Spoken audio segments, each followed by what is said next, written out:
Hello साथियों, आपका स्वागत है आज की क्लास में। आज हम भारत के पड़ोसी देशों के नाम और राजधानियां, साथ ही हम भारत के स्थिति और विस्तार को लेकर बात करेंगे।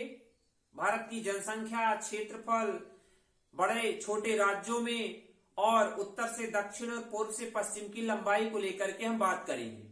सबसे पहले हम जानेंगे भारत के पड़ोसी देशों के नाम कौन कौन से हैं और उनकी राजधानियों में। सबसे पहले बात करेंगे हम भारत में, तो इस गुजरात वाले हिस्से से लेकर के और जम्मू कश्मीर के इस हिस्से तक जो है, यानी उत्तरी हिस्से में क्या है, हमारा अच्छा खासा दुश्मन पाकिस्तान। तो ये हुआ पाकिस्तान। इसकी हम यदि राजधानी की बात करें तो क्या है, इस्लामाबाद। जस्ट इसके हम ऊपर भारत के उत्तर में जाते हैं तो कुछ इतना सा एरिया जो है ये लगता है अफगानिस्तान का, और इसकी राजधानी जो है वो है काबुल। अफगानिस्तान की राजधानी काबुल। अब अफगानिस्तान से लेकर के और इस अरुणाचल प्रदेश वाले एरिए तक भारत की सीमा जो है किसके साथ लगती है, चीन के साथ। चीन की राजधानी की बात करें तो चीन की राजधानी है बीजिंग। अब सीमा रेखा को भी थोड़ा सा याद रखना जरूरी है। भारत और पाकिस्तान के बीच जो ये रेखा है इसे क्या बोला जाता है, रेड क्लिफ रेखा इसे बोलते हैं, जो भारत और किसके बीच है, यानी याद रखिएगा पाकिस्तान के। अफगानिस्तान और जो भारत के बीच में है इसे बोला जाता है डूरंड रेखा। ये हुई डूरंड रेखा। अब ये जो चीन और भारत के बीच में सीमा है इसे बोलते हैं मैक मोहन रेखा। ये तो हुई रेखाओं की बात। अब हम जो है चीन के बाद कहां आते हैं, इधर आएंगे तो क्या पड़ेगा, इधर म्यांमार पड़ेगा, और इधर से लेकर के इधर तक का मतलब ये अरुणाचल प्रदेश से लेकर के, और जो ये कौन सा है, मिजोरम राज्य ये एरिया है, यहां तक जो है म्यांमार लगेगा। इसकी राजधानी की बात करें तो राजधानी है नेपीडा। नेपीडा या कहीं कहीं नेपीडो भी लिखा हुआ मिलता है, याद रखना है। अब इसके बाद जो ये एरिया है इतना सा भारत के ऊपर, इसको बोला जाता है नेपाल। नेपाल की राजधानी की बात करें तो काठमांडू। ये हुआ काठमांडू। इसमें जो ये छोटा सा एरिया बचता है यहाँ पे, ये है भारत, ये है जो है भारत के उत्तर साइड में, इसे कहा जाता है भूटान। और यदि हम भूटान की राजधानी की बात करें तो भूटान की राजधानी है थिम्पू। याद रखिएगा, भूटान की राजधानी है थिम्पू। अब ये वाला एरिया जो है इसे कहा जाता है बांग्लादेश, और बांग्लादेश की जो राजधानी है वो है ढाका, है ना। बांग्लादेश की राजधानी है ढाका। तो ये कितने भारत के पड़ोसी देश हुए, 1 2 3 4 5 6 7।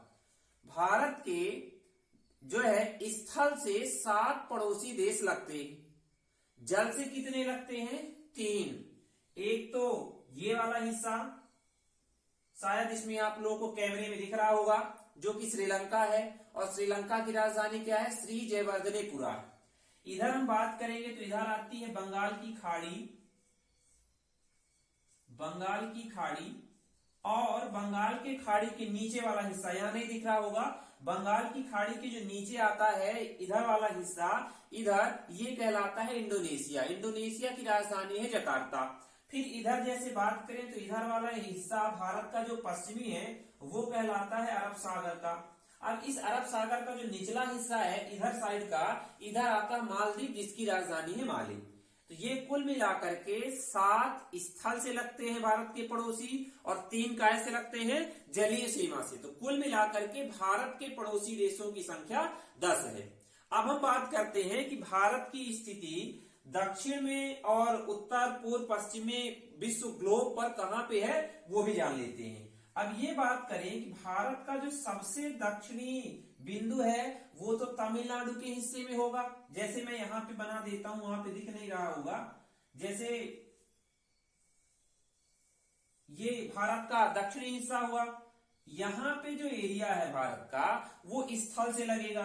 अब भारत यही नहीं खत्म हो जाता, इसके नीचे जो इधर है क्या है, हिंद महासागर है, इतना सबको मालूम होगा, हिंद महासागर। अब हिंद महासागर का भी कुछ हिस्सा क्या है भारत का है, मतलब मान लेते हैं कि यहां तक का है। तो ये वाला जो एरिया है इसे बोला जाता है इंदिरा पॉइंट। इंदिरा पॉइंट के नाम से जानते हैं। कितने डिग्री उत्तरी अक्षांश में है, तो ये है 4 डिग्री 6 मिनट, सॉरी उल्टा होगा 6 डिग्री 4 मिनट। ये 6 डिग्री 4 मिनट उत्तरी अक्षांश से भारत की स्थिति जलीय सीमा से शुरू होती है। अब जब ये तमिलनाडु का एरिया है ये शुरू होता है 8 डिग्री 4 मिनट उत्तरी अक्षांश से भारत की क्या है धरातलीय स्थिति की शुरुआत होती है। इस धरातलीय स्थिति को ही बोला जाता है केप केमोरिन। याद रखिएगा ये केप केमोरिन जो है, इस जो धरातलीय भारत का अंतिम क्षेत्र है जो कि तमिलनाडु के कन्याकुमारी में है उसे बोला जाता है केप केमोरिन। और जो जलीय सीमा का अंतिम बिंदु है जो 6 डिग्री 4 मिनट से शुरू होता है इसे बोला जाता है इंदिरा पॉइंट। उत्तरी अक्षांश भी होगा ये भी ठीक। अब बात करते हैं उत्तर का। उत्तर में जो सबसे अंतिम बिंदु है वो ये वाला एरिया है, ये दिख रहा होगा, सबसे ऊपर है भारत का हिस्सा है ना। अब ये जो है ये आता है 37 डिग्री 6 मिनट उत्तरी अक्षांश, दिख रहा होगा 37 डिग्री 6 मिनट उत्तरी अक्षांश। और इस अंतिम बिंदु को बोला जाता है इंदिरा कॉल। इंदिरा कॉल के नाम से इसे जानते हैं, जो कि भारत का सबसे उत्तरी और अंतिम छोर है, 37 डिग्री 6 मिनट तक है किस राज्य में, तो जम्मू कश्मीर में ये आएगा। अब हम बात कर लेते हैं भारत का जो ये पश्चिमी हिस्सा है, सबसे पश्चिमी हिस्सा, ये जो है कितने डिग्री से 68 डिग्री 7 मिनट, कहां से बात करें तो पश्चिमी देशांतर, सॉरी पूर्वी देशांतर होगा ना ये वाला हिस्सा, पूर्वी देशांतर समझिएगा।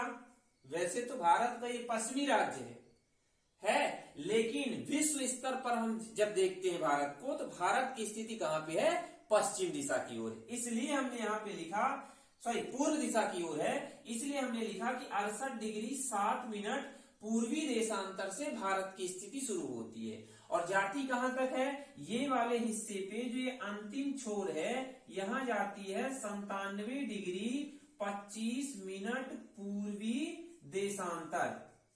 ठीक है, पूर्वी देशांतर, इसको भी याद रखना है।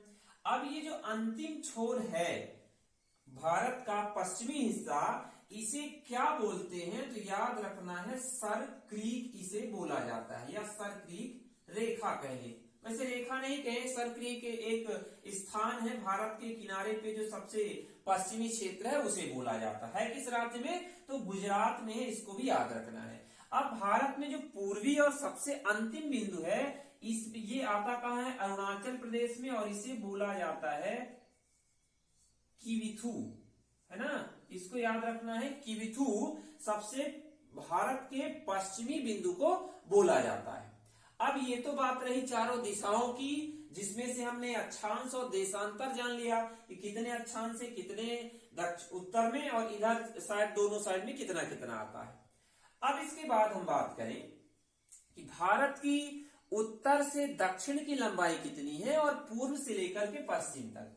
तो ये जो भारत का अंतिम छोर उत्तर है इसको मिलाते हैं इस उत्तरी छोर से, सॉरी उत्तरी छोर को दक्षिणी छोर से मिलाते हैं, तो दोनों की लंबाई है 3214 किलोमीटर की, है ना।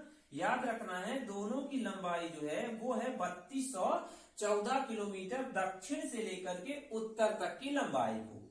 अब बात करें जो ये सबसे पूर्वी हिस्सा है और इधर पश्चिमी हिस्सा, इन दोनों को यदि मिला देते हैं, यहां सबसे अंतिम छोर है इसलिए, तो ये हो जाएगा 2933 किलोमीटर का क्षेत्र, जो कि भारत में क्या है, पश्चिम से लेकर के पूर्व तक की लंबाई को दर्शाता है। अब दो बातें यहां पे और आती है, क्या आती है, सबसे पहले कि भारत का जो क्षेत्रफल है वो कितना है। मैं यहां पे लिख देता हूं भारत का क्षेत्रफल, ये है 32,87,263 किलोमीटर स्क्वायर। याद रखिएगा, जब हमने लंबाई लिखी है तो किलोमीटर बस है, और जब क्षेत्रफल हम लिखेंगे तो ये किलोमीटर स्क्वायर में इस क्षेत्रफल को लिखा जाता है। जनसंख्या की हम यहीं पे बात कर लें कि भारत की जनसंख्या कितनी है, तो 1,21,08,54,977 जनसंख्या। ये कब के हिसाब से है, 2011 की जनगणना के अनुसार भारत की कुल जनसंख्या 1,21,08,54,977 है। अब हम बात करें कि यदि 2021 का अनुमान लगाया जाए तो लगभग 1,38,00,000 के करीब भारत की जनसंख्या हो चुकी है। लेकिन हम पढ़ेंगे कब इसे, जब हमें 2021 की जनगणना लगभग 2024 में आएगी, तभी हम उस नए आंकड़े को पढ़ेंगे। लेकिन फिलहाल अभी तक हम 2011 के आंकड़े को ही समझने का प्रयास करेंगे।